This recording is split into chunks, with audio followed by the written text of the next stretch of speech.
Hi folks, welcome to Blue and Gold Talk, the video on the channel. If you're new here, I just throw Sabres talk out there, you throw it back at me. And yes, sometimes I don't reply to the notes and I read them. Don't think I don't. And guys, I did mark down something because I wanted to not forget. Oh yes. See what you guys think of this. Guys, do we get aggressive with our cap space and prospects this year, right now? There is needs on the team that I don't think we should wait to the deadline. A lot of people say, oh, we'll go for that at the deadline. The season might be over by then. In this NHL, you want to stack up your chances now. And Scott talked about it earlier in the Sabre Zone video. But guys, I was looking at Olofsson, and yes, it's a tradable contract. It is tradable.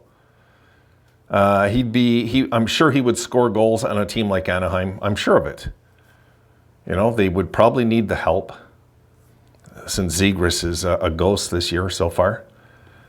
And, I think we should really, again, I'm going to talk briefly about that, guys. I think we should really approach Anaheim on Gibson.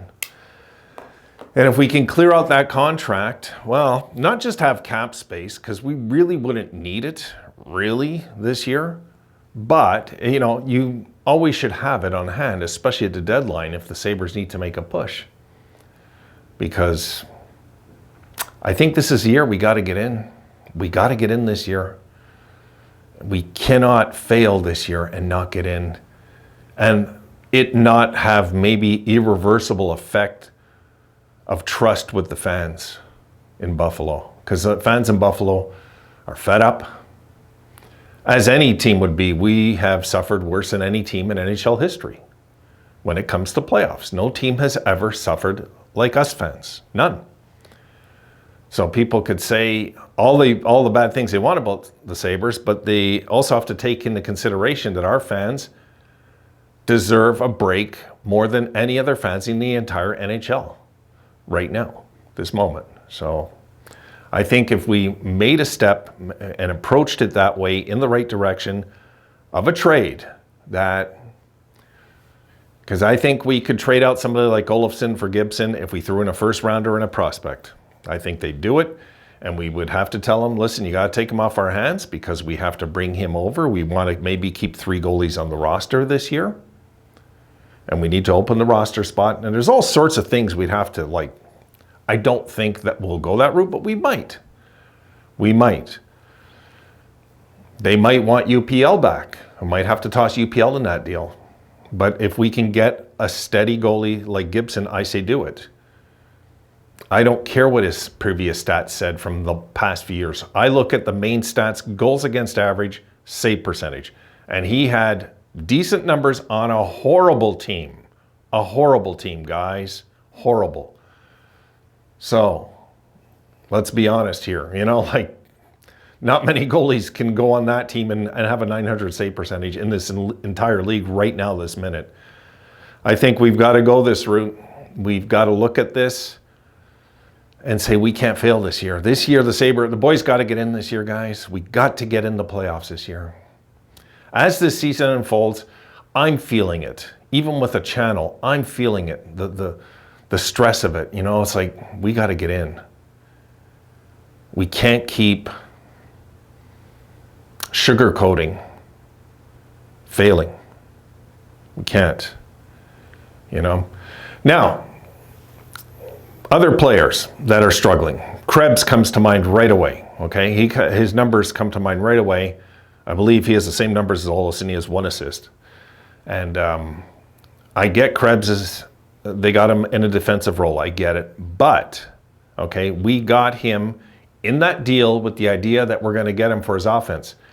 What happens when a guy doesn't really produce offensively? You try to groom him defensively while his numbers are struggling till he gets his game going, which is what we're doing.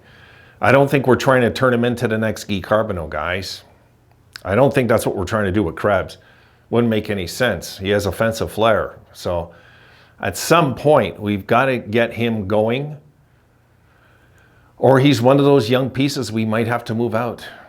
You know, you can only be patient so long. And I'm not a believer just because players want to play in Buffalo that they deserve to stay. That's not a reason for me.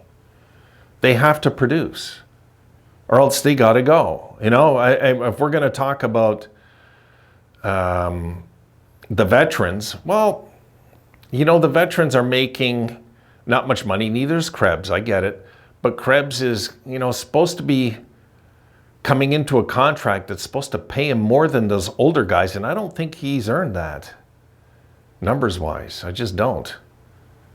When Jost is on the ice, I feel there's more chance a goal's going to happen than when Krebs is on the ice, guys.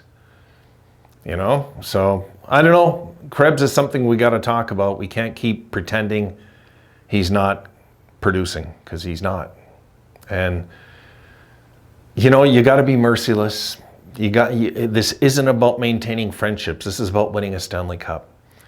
Now, the nucleus of this team is open arms.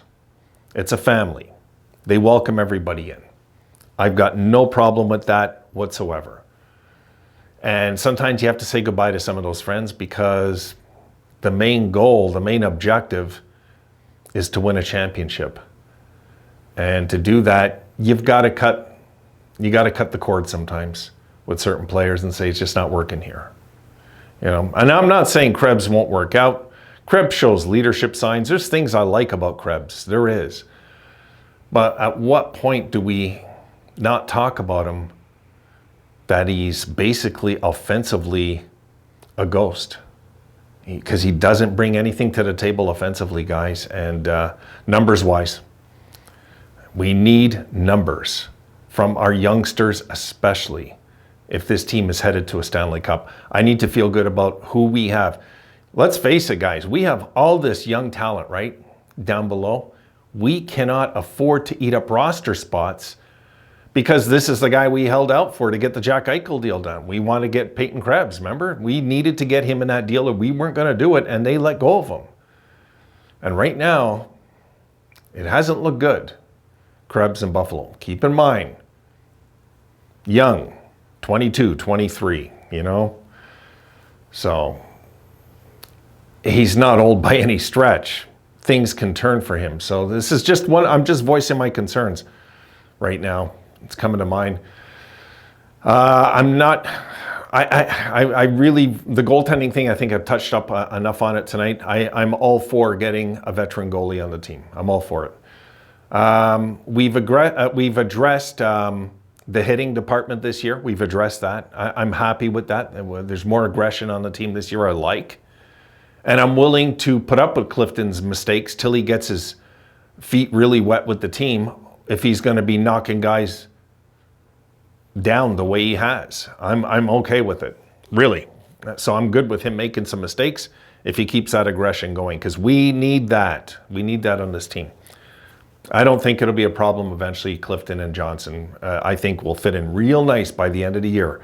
They'll be maybe our most scared duo physically, you know, when they play us. So, you know, guys, I'm not too concerned about the blue line. This isn't the Maple Leafs, guys. The Maple Leafs have tons of problems on their blue line. We know it.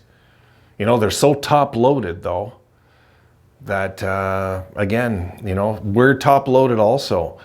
We're supposed to, you know, I look at us in the standings, and I know a lot of people picked us, hardly anybody picked us to finish in front of Toronto. I'm pretty sure we're going to when it's all said and done. It's how I feel. Boston, that's another story. Really, that's another story. But this isn't about first, second, guys. It's about, do we get aggressive with the money we have and the prospects we have? Because we're not going to get to keep them all. Some of those guys are going to be casualties in the trade market. That goes without saying. I mean, you build up your pool not to keep all these players. You can't. There's no room on the roster. There'll be some guys next year going. But at the same time, you know, we cannot keep putting it off, getting more aggressive, I think. I think we got to get aggressive in the trade. We got to make a trade. Just feel it, guys. I'm just feeling it today all day long. You know, I read that note earlier and I was like, it's so true. We need to do something. I think we need to do something because the season, I just did a video talking about how I feel good about them at the 500, I do. But what if that goes downwards all of a sudden? We go 2-6 the next 8 games. Then what? Then we're stuck, and teams know we're stuck, and they could take more advantage of us in a deal if we're stuck. I think now's the time. We're 500. We're still finding our identity this year, and I think we can if we make the proper move, then I think we can get things done this year a lot quicker. But we got to make some moves this year, I believe. So there's things that are stressing me about the team, but there's also things that I feel secure about as well.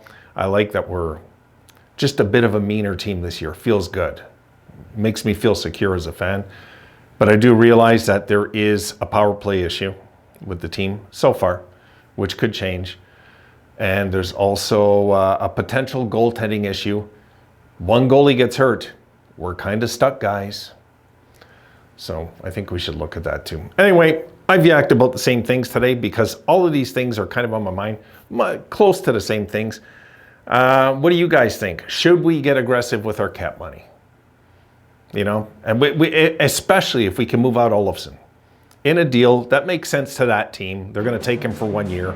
We're going to throw you a first rounder, and we're also going to throw you a prospect to get your goalie because we need help with the goaltending. You guys aren't really going to make the playoffs this year anyway, you know. So my thoughts there. All right, guys, done for the night. I am going to get these videos prepped up to you, and I'm going to go relax. It's been a long day. And I'll see you tomorrow in the pregame. Take care till then.